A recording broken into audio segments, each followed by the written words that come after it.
Hi, everybody. So, you, of course, have a substitute teacher today.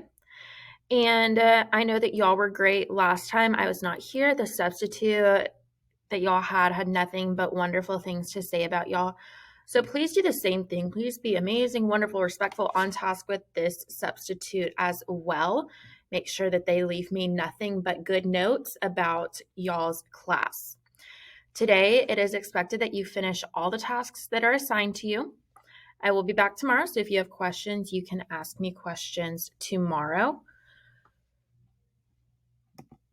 So for warm up today is first chapter Thursday. Remember, you're not doing anything else during this time. You're just listening to the first chapter. So this book is called When You Reach Me by Rebecca Stead, and this is a science fiction. So chapter 1 is called Things You Keep in a Box. So Mom got the postcard today. It says congratulations in big curly letters, and at the very top is the address of Studio TV 15 on West 58th Street. After 3 years of trying, she actually made it. She's going to be a contestant on the $20,000 pyramid, which is hosted by Dick Clark. On the postcard, there's a list of things to bring. She needs some extra clothes in case she wins and makes it to another show, where they pretend it's the next day, even though they really tape 5 in one afternoon. Barrettes are optional, but she should definitely bring some with her. Unlike me, Mom has glossy red hair that bounces around and might obstruct America's view of her small freckled face. And then there's the date she's supposed to show up, scrawled in blue pen on a line at the bottom of the card. April 27th, 1979. Just like you said. I checked the box under my bed, which is where I've kept your notes these past few months. There it is, in your tiny handwriting. April 27th, Studio TV 15. The words all jerky looking, like you wrote them on the subway. Your last proof. I still think about the letter you asked me to write. It nags at me, even though you're gone and there's no one to give it to anymore. Sometimes I work on it in my head, trying to map out the story you asked me to tell about everything that happened this past fall and winter. It's all still there, like a movie I can watch when I want to, which is never. Things that go missing. Mom has swiped a big paper calendar from work and scotch taped the month of April to the kitchen wall. She used a fat green marker, also swiped from work, to draw a pyramid on April 27th with dollar signs and exclamation points all around it. She went out and bought a fancy egg timer that can accurately measure a half minute. They don't have fancy egg timers in the supply closet at her office. April 27th is also Richard's birthday. Mom wonders if that's a good omen. Richard is Mom's boyfriend. He and I are going to help Mom practice every single night, which is why I'm sitting at my desk instead of watching after-school TV, which is a birthright of every latchkey kid. Latchkey child is a name for a kid with keys who hangs out alone after school until a grown-up gets home to make dinner. Mom hates that expression. She says it reminds her of dungeons, and must have been invented by someone strict and awful with an unlimited childcare budget. Probably someone German, she says, glaring at Richard, who is German, but not strict or awful. It's possible. In Germany, Richard says, I would be one of the Schlüsselkinder, which means key children. You're lucky, he tells me. Keys are power. Some of us have to come knocking. It's true that he doesn't have a key. Well, he has a key to his apartment, but not ours. Richard looks the way I picture guys on sailboats, tall, blonde, and very tucked in, even on weekends. Or maybe I picture guys on sailboats that way because Richard loves to sail. His legs are very long, and they don't really fit under our kitchen table, so he has to sit kind of sideways, with his knees pointing out toward the hall. He looks especially big next to Mom, who's short and so tiny she has to buy her belts in the kids' department and make an extra hole in her watch band so it doesn't fall off her arm. Mom calls Richard Mr. Perfect because of how he looks and how he knows everything. And every time she calls him Mr. Perfect, Richard taps his right knee. He does that because his right leg is shorter than his left one. All his right foot shoes have 2-inch platforms nailed to the bottom so that his legs match. In bare feet, he limps a little. You should be grateful for that leg, Mom tells him. It's the only reason we let you come around.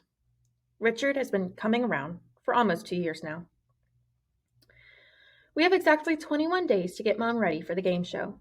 so instead of watching television, I'm copying words for her practice session tonight. I write each word on one of the white index cards Mom swiped from work. When I have 7 words, I bind the cards together with a rubber band she also swiped from work. I hear Mom's key in the door and flip over my word piles so she can't peek. Miranda?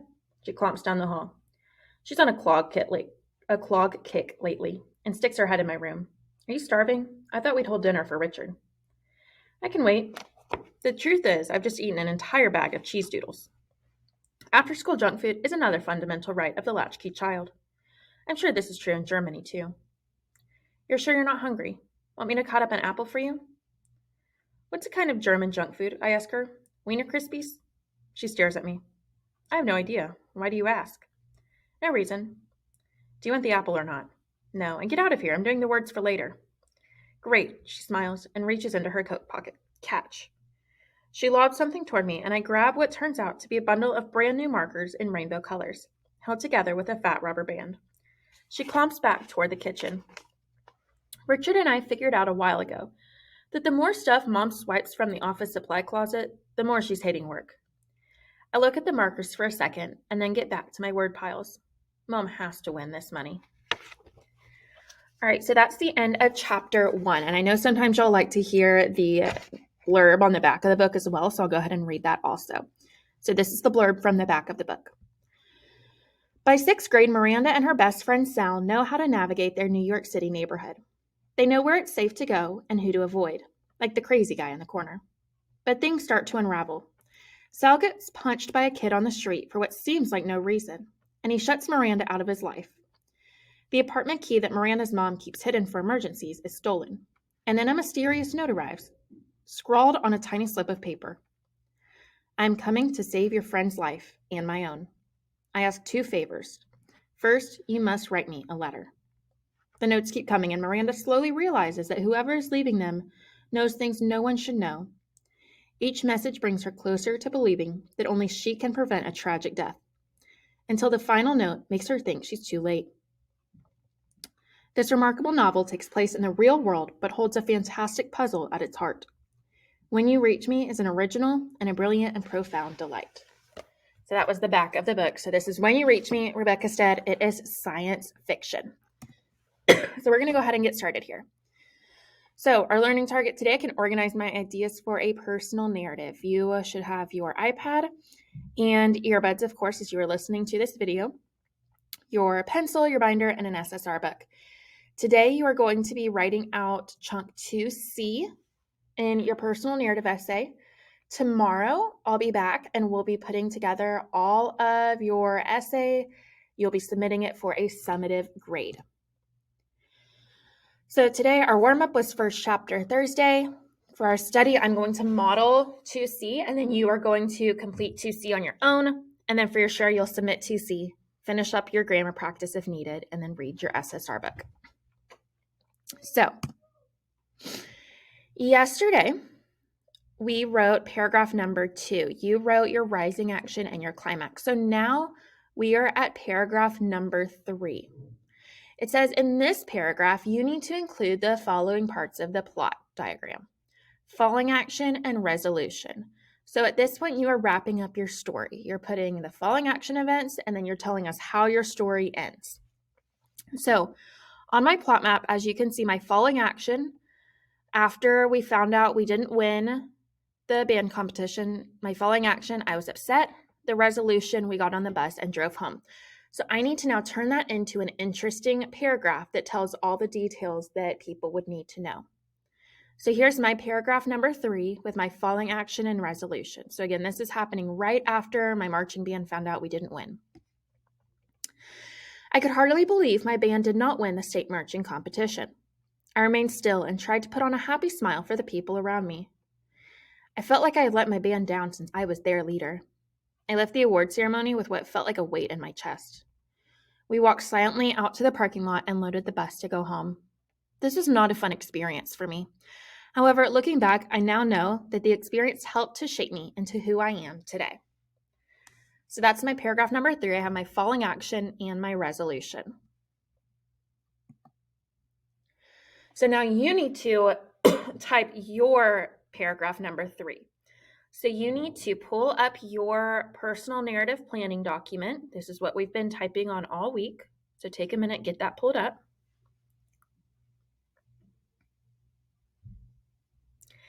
And you're going to be typing your third paragraph with your following action and your resolution.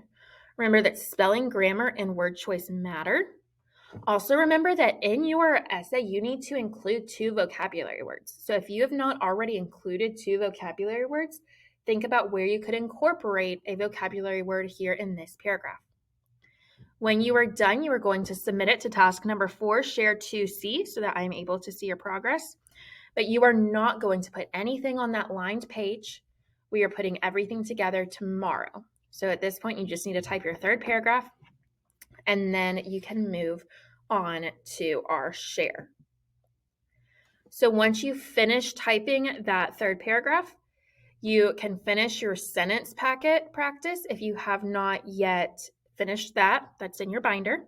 You need to complete all pages. You can complete your no red ink practice on capitalization. And if you're done with both of those, then you can read an SSR book. You are not on YouTube. You are not playing games. You are not sending messages to each other. You are not talking or being disruptive. You are completing one of these 3 things if you get done typing your paragraph. Again, make sure that you are being kind and respectful, that you are on task the whole time. If your name is left by the substitute, you will get a detention. So make sure that you are doing what you are supposed to be doing. And I will see y'all tomorrow.